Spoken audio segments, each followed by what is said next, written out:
Ladies and gentlemen, our guest of honor, Prime Minister of Singapore, Mr. Hsien Loong.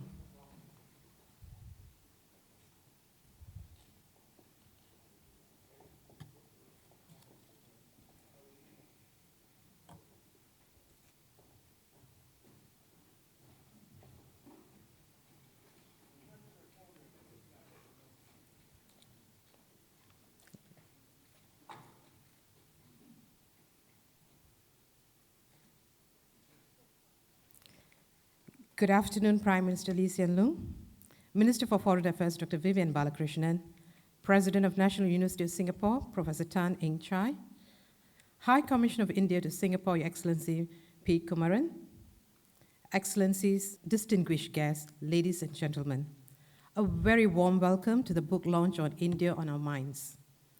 We are honored to have Prime Minister of Singapore, Mr. Hsien Loong, gracing this special occasion and launching the book. Thank you, Prime Minister.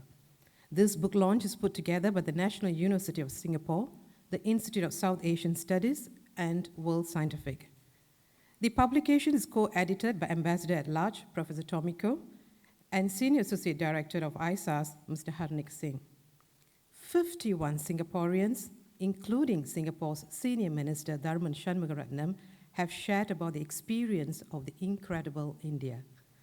Amaravati Senior Minister Chok Tong wrote the foreword for the book. Ladies and gentlemen, it gives me great pleasure now to invite Professor Tan Eng Chai, President of NUS, to deliver the welcome remarks. Professor Tan, please.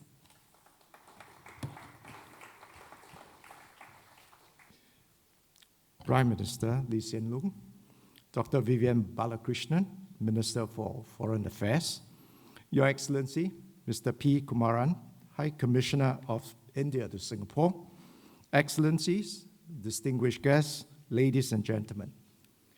On behalf of the National University of Singapore, I welcome you to the launch of the edited volume, India on Our Minds. At the closing of this difficult year, it is a rare and precious opportunity for us to be able to be gathered here this evening. We are celebrating the launch of a book that closely examines how bonds and relationships between nations can shape the course of history and impact the lives of countless millions. This is a perspective that has become even more relevant and evident during this COVID-19 pandemic. The world is continuing to grapple with the immense challenges and devastation brought about by COVID-19. India, unfortunately, has not escaped the impact of this pandemic. However, India has also inspired us with a fierce determination and resilience, defying the worst of the pandemic and seeking new ways to thrive amidst great difficulties.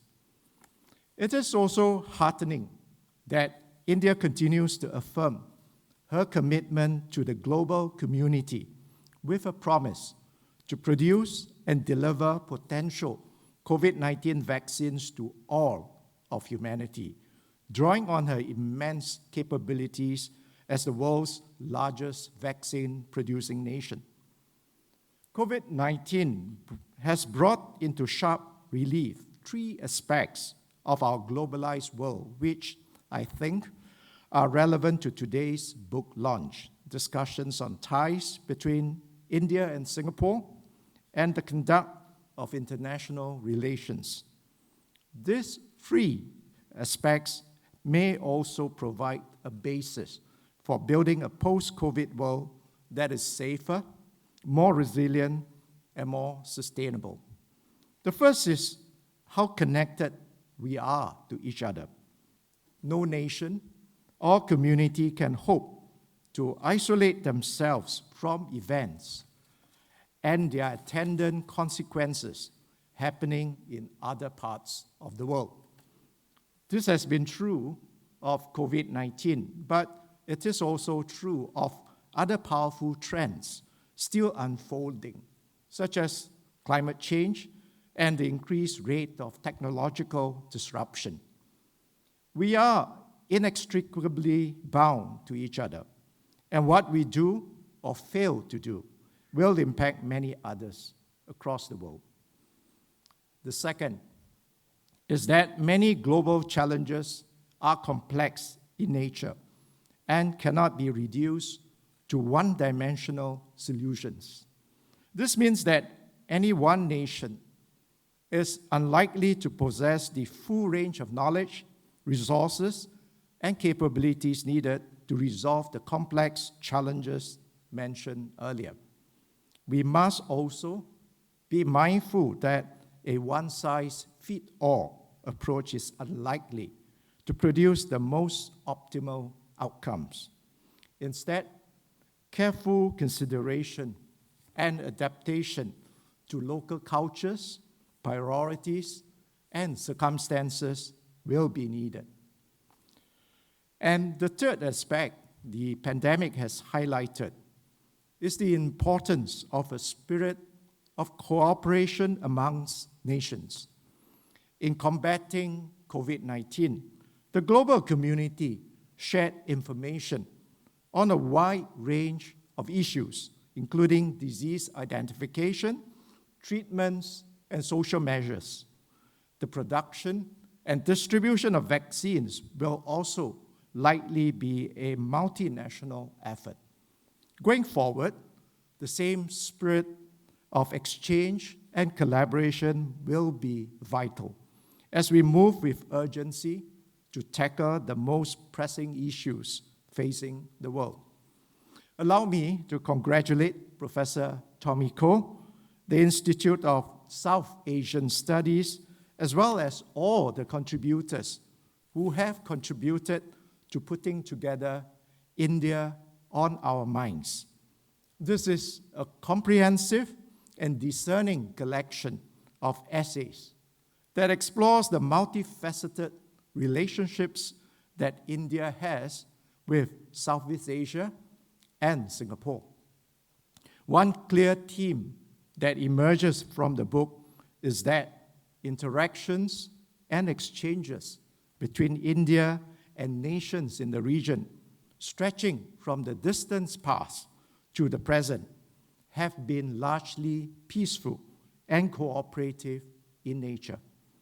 This mutually respectful and harmonious coexistence is an important model on how nations can interact, engage, and collaborate meaningfully with each other, and in so doing, deliver benefits that expand opportunities for all in our diverse communities. Thank you.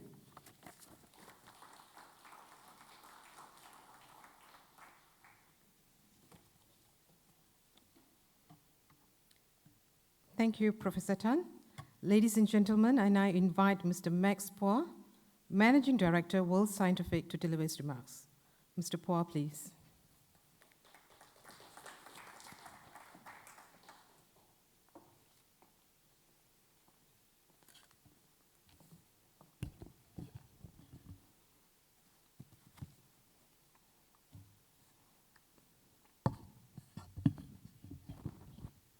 Prime Minister Lee, Minister Vivian, Prof. Tan, Prof. Koh, Mr. Singh, Excellencies, Singaporean friends of India, and distinguished guests. It is World Scientific's great honor to be the publisher of India on Our Minds, edited by Professor Tommy Koh and Mr. Hernaikh Singh, with foreword by ESM Goh and essays by SM Tharman and 50 esteemed contributors. Whenever Prof. Koh emails me, I'm always very excited and happy because he always has very meaningful and important projects in mind. This volume of essays on various aspects of Singapore's relations with India, past, present, and future, and our reflections on India shows how closely interlinked both countries are and the deep respect we have for each other. As a Singapore publisher, in addition to science, technology, and academic programs, World Scientific published more than 20 books on Singapore each year. We have actually published 211 books on Singapore so far. We also work with the Economic Society of Singapore to publish the Singapore Economic Review, growing the journal to become the leading economics journal in the Asia Pacific. We try our best to share the Singapore story, featuring our leaders in government, academia, social workers, educators, businesses, and inspiring Singaporeans. We share the stories of our institutions, like the recent book we published with HDB, our public policies over the years, international relations, history, education, R&D, and books on our heritage, our Chinese, Malay, Indian, and Eurasian communities in Singapore. We share stories of our war heroes, like Captain Winky Ho, our very beloved World War II flying tiger, who turned 100 this year. We hope all these books and stories will inspire both Singaporeans and global readers alike, and help our friends outside Singapore know more about us, understand our culture and our people. We are very grateful to all the contributors of this important volume, and our team globally will work very hard to publicize the book globally, especially in India, where we have offices in Chennai and New Delhi. Our India offices play an important role in digitizing our content, our pre-press processes, and reaching out to leading scholars, schools, and libraries in South Asia. On our experience setting up our offices in India has been an amazing one. It is a very fulfilling and fruitful working with many gung-ho and committed colleagues. Their never-say-die attitude is always uplifting. The ongoing pandemic has forced all our Indian staff to work from home. Many have poor internet connections at home, but they ultimately found solutions through their very enterprising ways, and currently they are more productive than before their lockdown. But there are, of course, many lessons still to be learned while doing business in India, but we are very happy we made that decision to set up our operations in India over 15 years ago. Prime Minister Lee, distinguished guests, thank you for taking your precious time this afternoon to attend this book launch. Thank you, Prof. Tan. Thank you, NUS, for hosting this event. We hope you will enjoy reading this meaningful book. Thank you.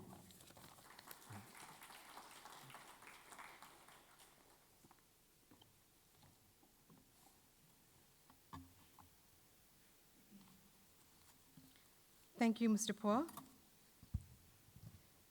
Ladies and gentlemen, it's my pleasure next to invite a very charming and one of the most loved persons by Singaporeans and Indians alike, Ambassador at Large, Professor Tommy Koh, to introduce the book, India on Our Minds. Professor Koh is the co-editor of the publication. Professor Koh, please.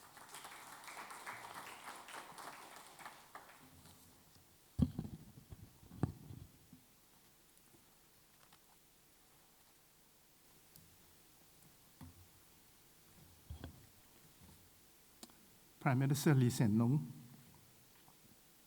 Professor Tan Eng Chai, Mr. Max Phua, Foreign Minister Vivian Balakrishnan, the Indian High Commissioner to Singapore, His Excellency Periasamy Kumaran, the authors of the essays in the book, ladies and gentlemen, Vanakkam, good afternoon. I would like to begin with several bouquets of thanks.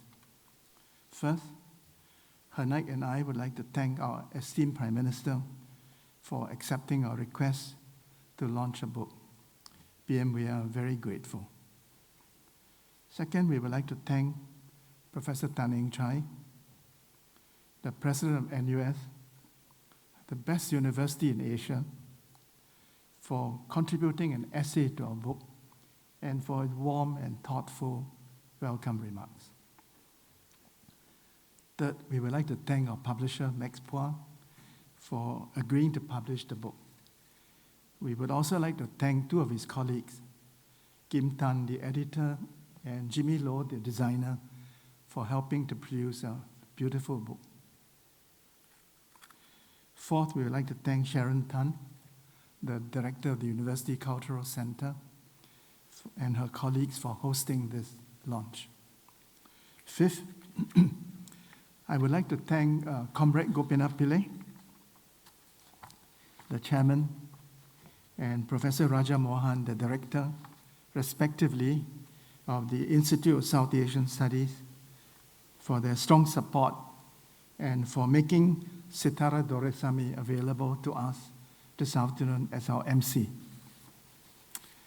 I should explain that I addressed Gopi as comrade because we were two of the leaders of the Socialist Club at the university. I often joke that Gopi is a socialist billionaire. In his modesty, he said, only in rupees. Six, we would like to thank the 49 friends who responded positively to our request for essays. As a result, we have 48 excellent essays in the book. I said 48 and not 50 because it would be wrong for Hernaikh and I to describe our own essays as excellent. As they say in Singlish, cannot oneself praise oneself.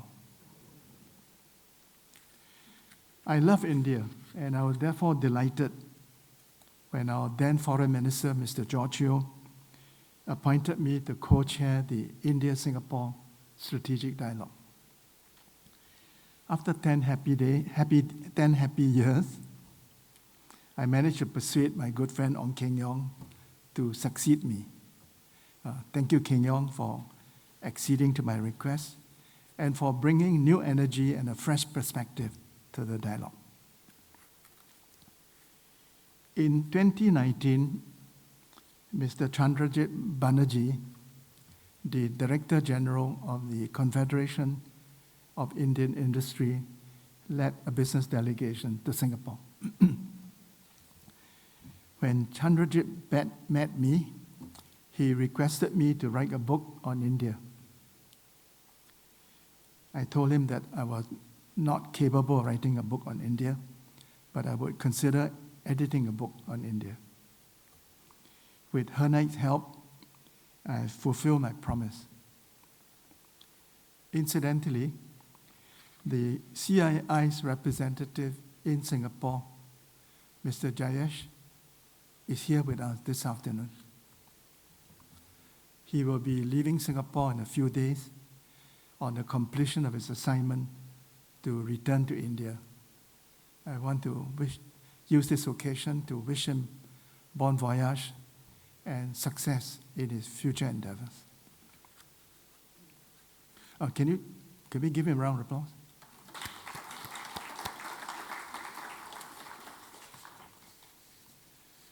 This book has a very simple structure. In section 1, we have 19 essays on the past. In section 2, we have 23 essays on the present. And in section 3, we have 7 essays about the future. This is a very positive book about India and about Singapore's relations with India. It would not be wrong to say that the book contains 50 love letters to India. I should, however, inform High Commissioner Kumaran that some of the letters are written by loving critics of India. We have not shied away from including essays on some sensitive subjects. For example, we have an essay on Amaravati by Francis Chong,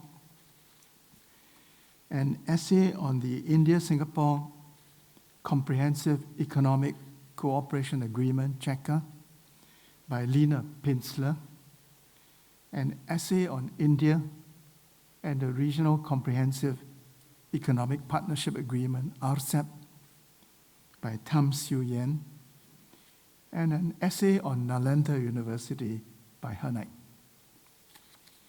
I'm sure my friends from the media will be focusing on these 4 essays, but I want to plead with them not to ignore the other essays. There are many gems among them. Finally, I would like to thank ESM Goh Chok Tong for his beautiful foreword.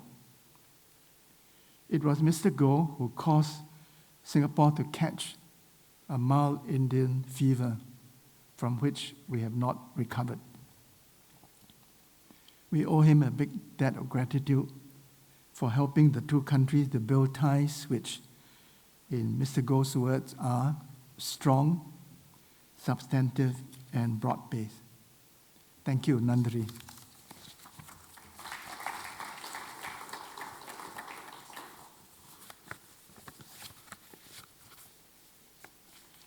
I've been asked to remain on the stage. Am I right?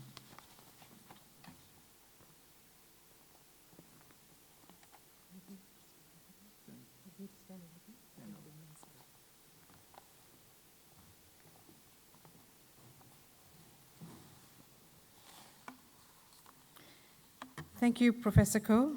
Professor Koh will continue to remain on stage for the official launch of the book.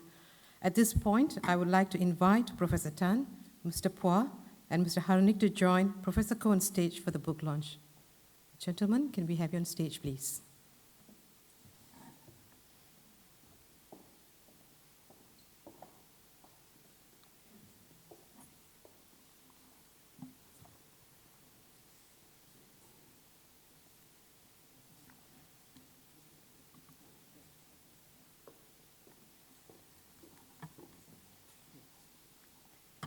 Ladies and gentlemen, it's my honor now to invite our guest of honor, Prime Minister Hsien Loong, on stage to launch the book, India on Our Minds. Prime Minister, sir, please.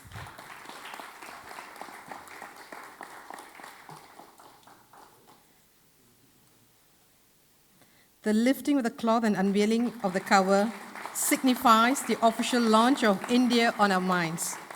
Thank you, Prime Minister. Ladies and gentlemen, at this moment, it's my great pleasure to invite our Minister for Foreign Affairs, Dr. Vivian Balakrishnan, and High Commissioner of India to Singapore, His Excellency P. Kumaran, on stage to join Prime Minister Lee and the organizers for a group photograph. Minister, please.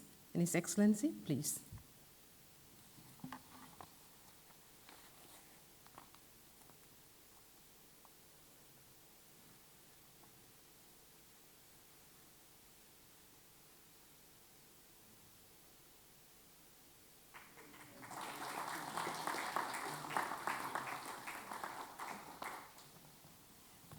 Thank you, Prime Minister, Minister Vivian, everyone, for the group photograph.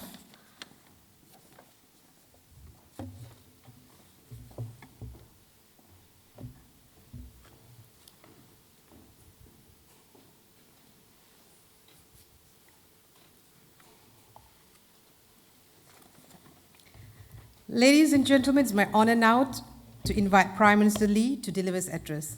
Prime Minister, please.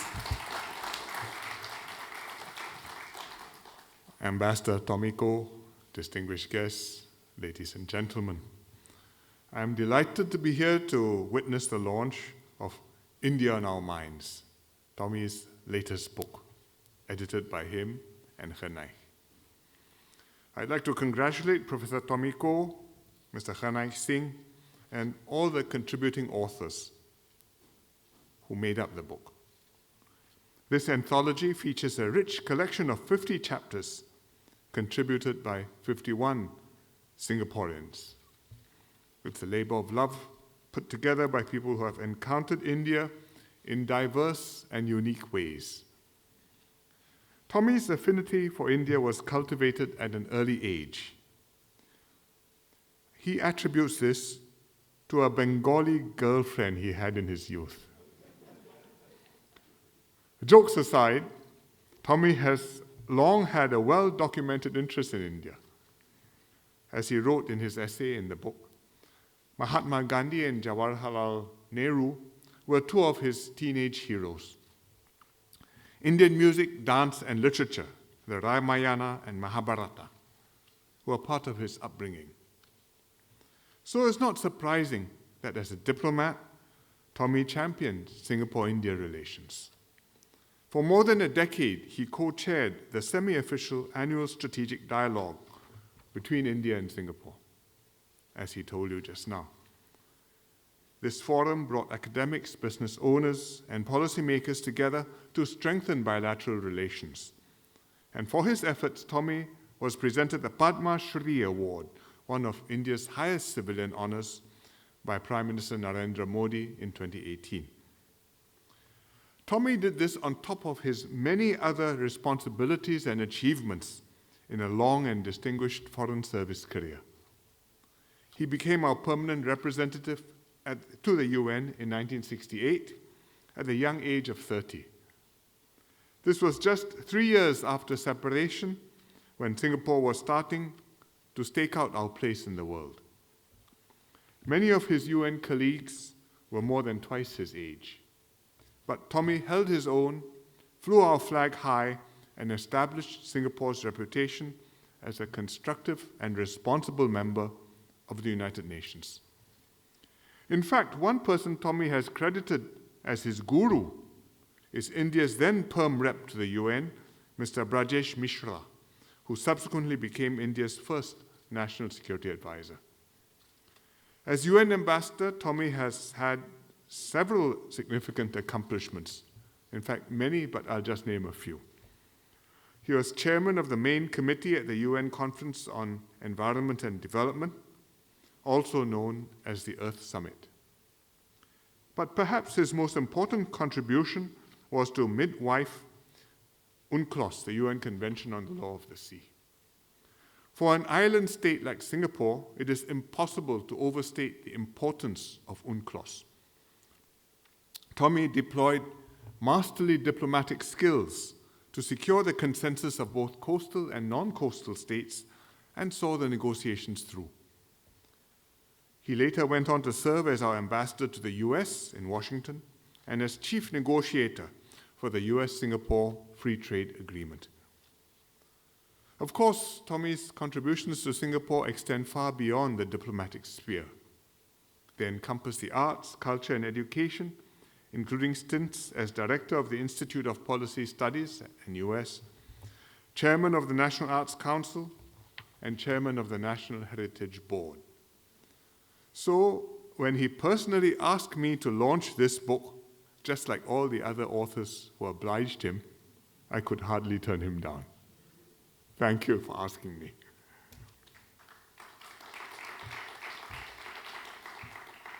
Co-editor Hernaikh Singh has also been a long-time advocate for closer ties between Singapore and India. Hernaikh was a pioneer staff member of the Institute of South Asian Studies and later CEO of the Singapore Indian Chamber of Commerce and Industry. He has pushed for greater appreciation and understanding of India among Singaporeans, and India on Our Minds is his latest effort.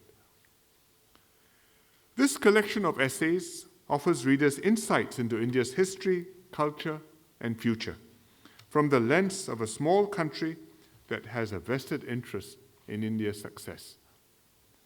I first visited India in 1992 when I was Deputy Prime Minister. The Indian Prime Minister then was Mr. P.B. Narasimha Rao. The Finance Minister was Dr. Manmohan Singh, who was also my host. India was just starting to open up its economy, beginning its journey of economic restructuring and liberalization that would unshackle its growth.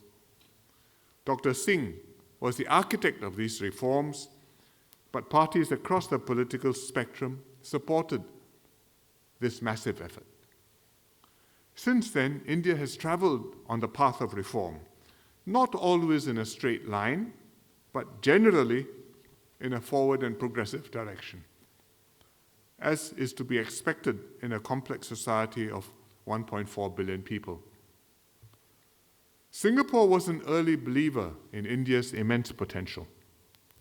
Some will remember the 1990s, which, as Tommy reminded us, was the start of India fever sparked by my predecessor, Prime Minister Chok Tong.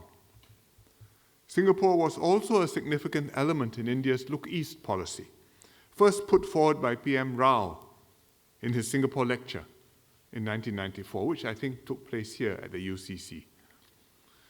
Our economic ties deepened steadily.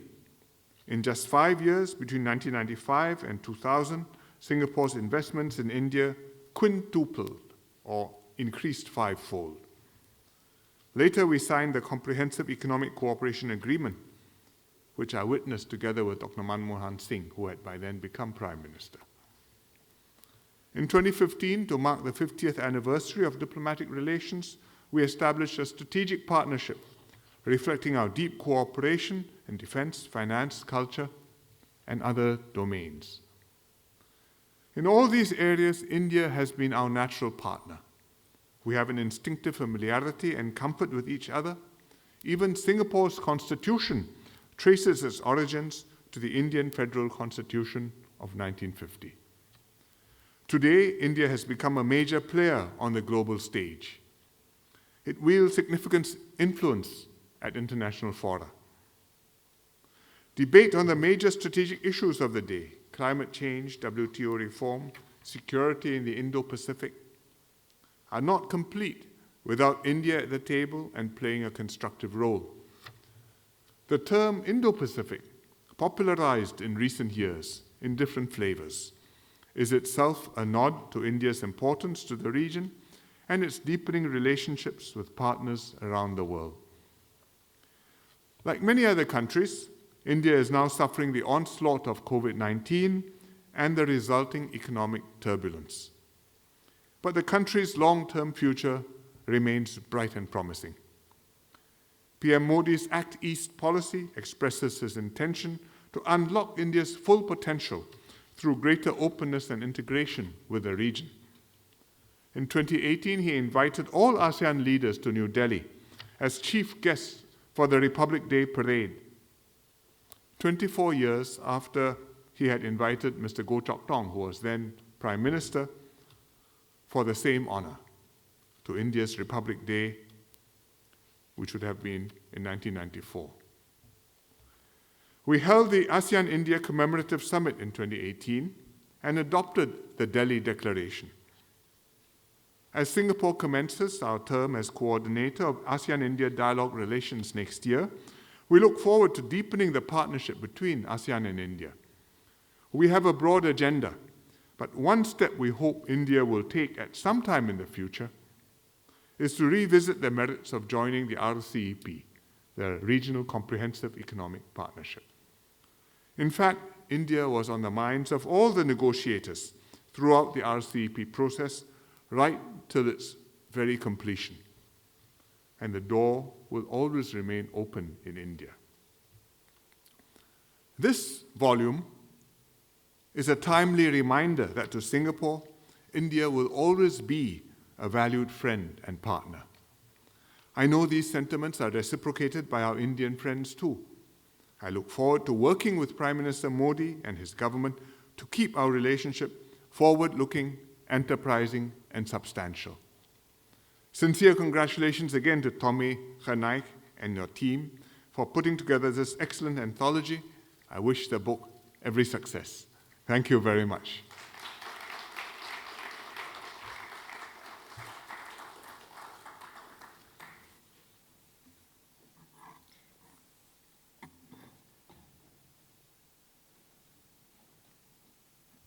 Thank you, Prime Minister.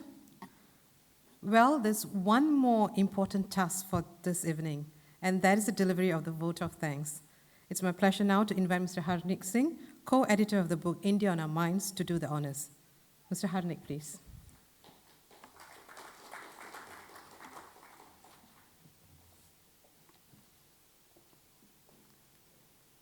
Prime Minister Hsien Loong, Foreign Minister Dr. Vivian Balakrishnan, NUS President Professor Tan Eng Chai, Your Excellency Mr. P. Kumaran, India's High Commissioner to Singapore, Excellencies, fellow contributors, distinguished guests, ladies and gentlemen. I have the privilege of delivering the concluding remarks and offering a word of thanks for this afternoon's launch. I'm not sure if my task has been made easier or more difficult by the excellent speeches by Prime Minister Lee and Professor Tan on the importance of India as a member of the international community and in Singapore's bilateral relations, and by the impressive bouquet of thanks by Professor Koh. As a co-editor, I shall make some remarks as well. When Professor Koh and I started the project, we reached out and invited Singaporeans from different sectors of Singapore society to contribute a chapter each to the book. Two things struck me then. First, I've always known that the brand name Tomiko carried a lot of appeal, but I did not know how much till I started working with him on this publication. Our success rate on Singaporeans agreeing at the very first instance to write for us was almost 95%. Those who have done edited volumes will know that this is a very impressive hit rate. Second, we could have easily gotten 100 Singaporeans or even more to write an essay for us. This is simply due to the fact that there are so many friends of India in Singapore. I think I personally may have lost a few friends for not inviting them to contribute to the book. In essence, Professor Koh and I wanted to keep the book to a manageable size, so we decided on the magic number 50. Professor Koh and I also wanted the book to be different. We wanted it to be enjoyed by every Singaporean who is interested to know more about India and Indians who are interested in Singapore. The essays are short, easy to read, and full of insight and humor. We are confident that the book will be enjoyed by individuals across different generations. In terms of expressing our gratitude this afternoon, Professor Koh has covered the ground very well. But however, I would like to once again thank Prime Minister Lee and Minister Balakrishnan for gracing the occasion. We thank you very much. I also want to express my gratitude to all the essay writers. You know, my colleagues at the Institute of South Asian Studies have many times told me, if you want to do a book, do a single author book, because you control your destiny. But when you have edited volumes, other people control your destiny. But fortunately for me, it was a joy and a pleasure working with each one of the 50 writers. Each and every one of them was responsive and was supportive throughout their exercise. It was a joy indeed. It was a similar experience working with the World Scientific Publishing team. Last but not least, I would like to personally thank, firstly, Ambassador Gopinath Pillai, Chairman, ISES, Professor Raja Mohan, Director, ISES, for providing the opportunity for me to work with Professor Koh on this project. Having a highly supportive environment and colleagues at ISES made my task of co-editing this book a pleasant experience. Secondly, I would like to thank Professor Koh for his guidance and support in this book project. I learned much from him in the last 1 year, as I always have had since 1994 when I was first introduced to him. The book, India on Our Mind, actually has 49 excellent essays. Professor Koh was being modest when he excluded his piece from the list during his introductory remarks. His essay on India of My Dreams, which was published recently in the Straits Times, is actually the heart and soul of the book. He very succinctly captures the essence of what each of the contributors believe India is on the way to becoming, a great, highly successful, and prosperous nation. Before I conclude, I would like to share that the Singapore representative of Confederation of Indian Industry, Professor Koh mentioned me just now, Mr. JH. Professor Koh and I recently met and discussed the idea of inviting 15 Indian friends of Singapore to write something similar about Singapore. We hope CII will take the proposal forward soon. Thank you all for joining us for the launch this afternoon. Professor Koh and I hope all of you will have as much joy reading the publication as we have had in working on and presenting it to you. Have a pleasant evening. Thank you.